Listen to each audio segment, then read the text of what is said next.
Greetings to the family, wherever you guys are in the world. I want to say welcome to the platform. If you don't know me by now, my name is Brother Samal here at the Artist Journal.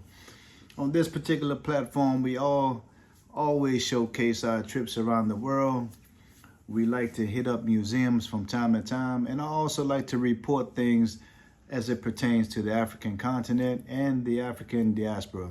So again, welcome to the channel. If you haven't yet, go ahead and hit that like, share, and subscribe button. Today, family, I want to talk about how wealthy we are as a people, how wealthy we are as a continent, and how wealthy we are as it pertains to our traditions and our customs, family. So to start this beautiful, well put together of a video, I'm going to start it off with the Lion King of Mali. And for those of you who don't know who was the richest man that ever graced the planet Earth, his name was Mansa Kakan Musa of Mali.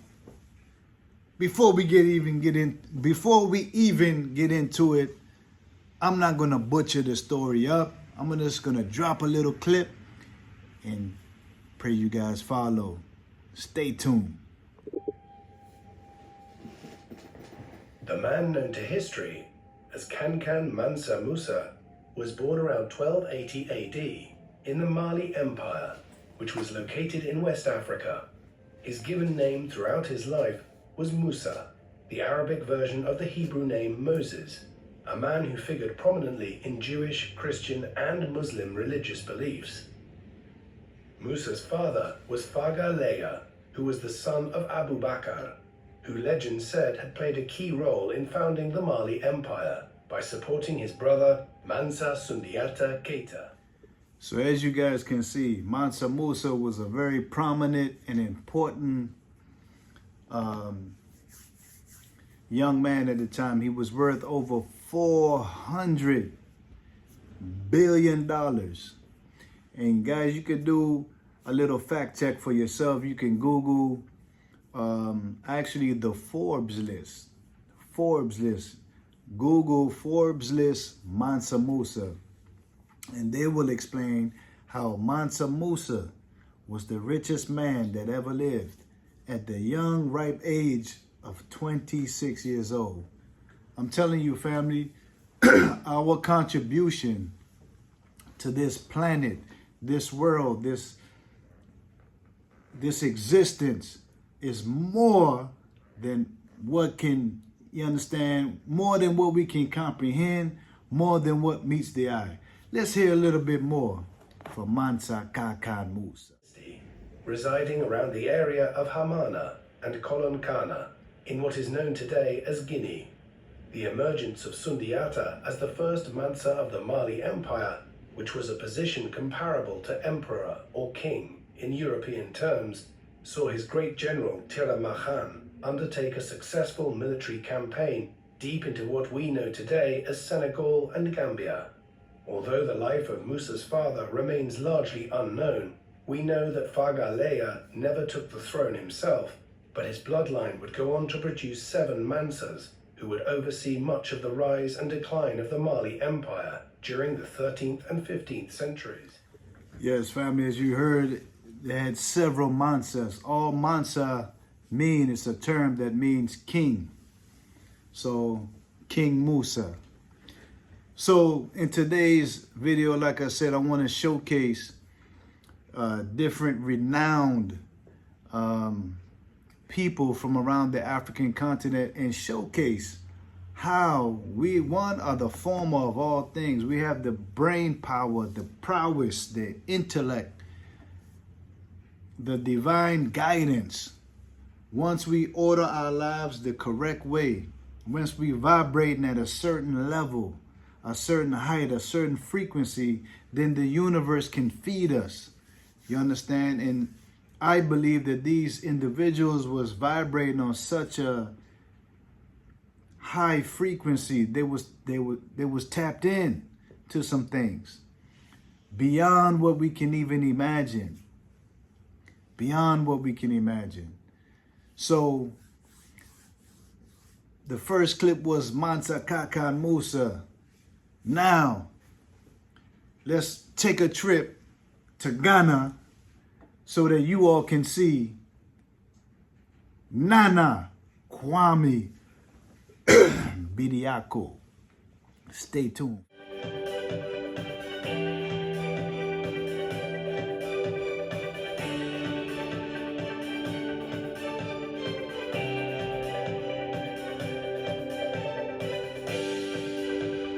What I started to study about 10 years ago when I got into real estate was land policy. When I finally understood and educated myself with it, I decided to go into land banking. That land banking has assisted Wonderworld Company to be able to go into a lot of developments in a go. Currently, we have maybe 5 to 6 projects. I studied one thing about real estate. Rule number 1 is location. Rule number 2 is location. Rule number 3 is location. Also, it's like Oxford Street of London. In Ghana, when they say Osu, you're going to Oxford Street. So I went for the location, and I went for the number 1 location.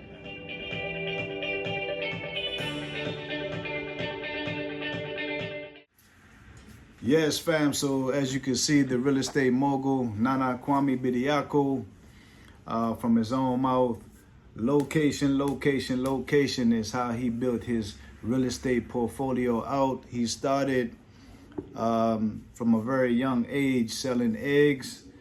He moved up, went to school out of the country, came back. While he was out of the country, he started to sell like scrap metal. Came back, saved his little money. He bought a house, bought 2, bought 3. Now he's on to building communities, and has recently ran for president in Ghana. Didn't win, but you can see his trajectory is such that he has a love and passion for his country. And I look forward to seeing him in the future getting into those political positions and causing some things to happen in Gambia. So family, yes family, so this next clip, we're gonna showcase a beautiful queen from Dakar, Senegal. And she's heavily invested into fashion, and she makes clothing with a precise artist's eye, to the point where she has blown up so much in Senegal that her pieces are in demand in the countries like Paris. And also she does a lot of fashion shows in and outside of the country. So her name is Kali. I just ran across her information the other day. Beautiful queen. And see, wealth, family, is more than just money. It's tradition. In the beginning of the video, I said tradition and culture is wealth, family. So we're going to showcase some of that here today. Stay tuned for the Queen of Senegal.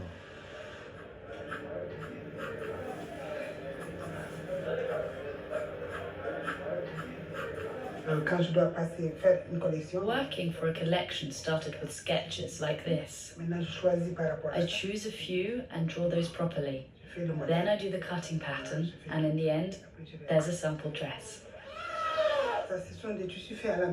These materials are hand woven from silk and cotton. These pieces take a long time to make. I am attached to them. They are 100% Senegal. I am proud of that, working with these materials. Well, I can't make large amounts of them. For that, I need simpler material, so my fashion house can survive. Many who have made a name for themselves. Pardon me, family, pardon me. I just had to... Are y'all catching the vibe here? Are y'all seeing what's going down? Stay tuned. top that still needs to be embroidered.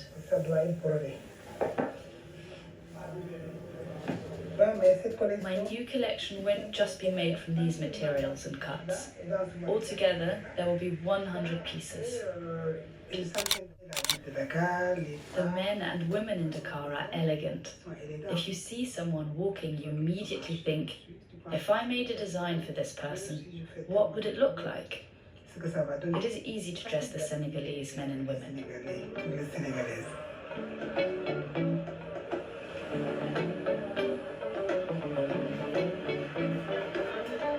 Senegal exports 40,000 tons of raw cotton every year. It's no longer processed here. The materials for sale in the markets in Dakar mainly come from China. Even the cloth for the moussour, the traditional headwear for Senegalese women. Cheap and cheerful has almost destroyed the Senegalese textile industry. A lot of money out of your music? Money.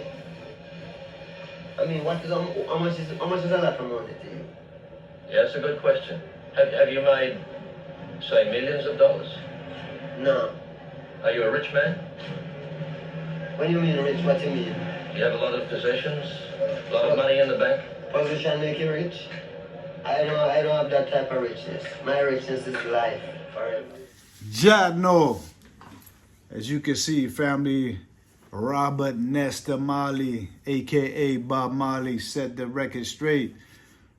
So we don't get it twisted. Yes, it's good to have the physical fiat. It's good to have access to resources and money and all those lofty things.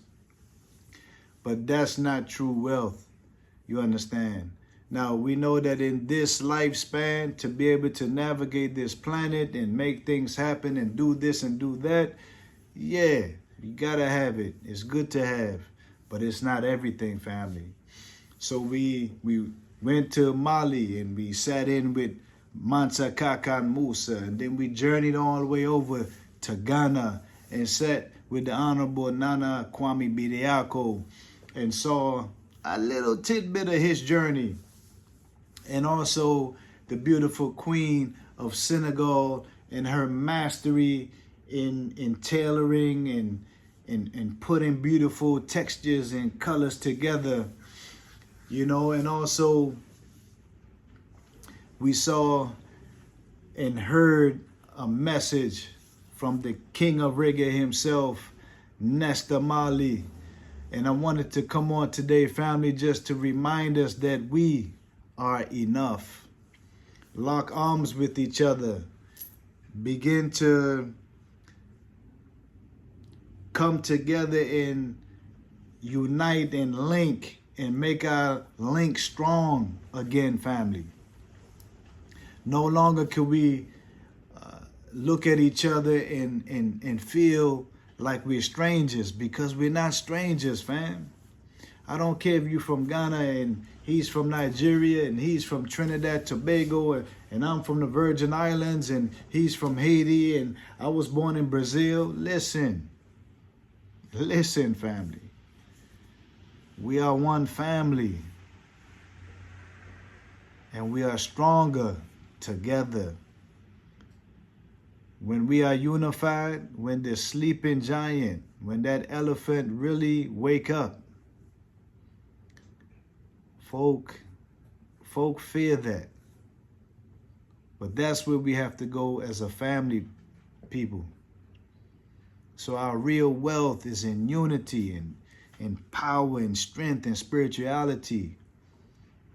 And all those other things come. The resources, the gold, the riches, the attire, all of those things come with being unified in truth and in righteousness, fam. I know I'm preaching to the choir. My name is Brother Samal. Again, for those of you who are just tuning in, just meeting me, I appreciate you guys tuning in. I appreciate you guys' time. We just over 1,100, marching down to that 2,000 subscriber mark. I can't wait. We're building out the platform, and I'm glad that you guys are supporting us. So I'm tuning out just to tune back in. Jadno. Until next time, fam.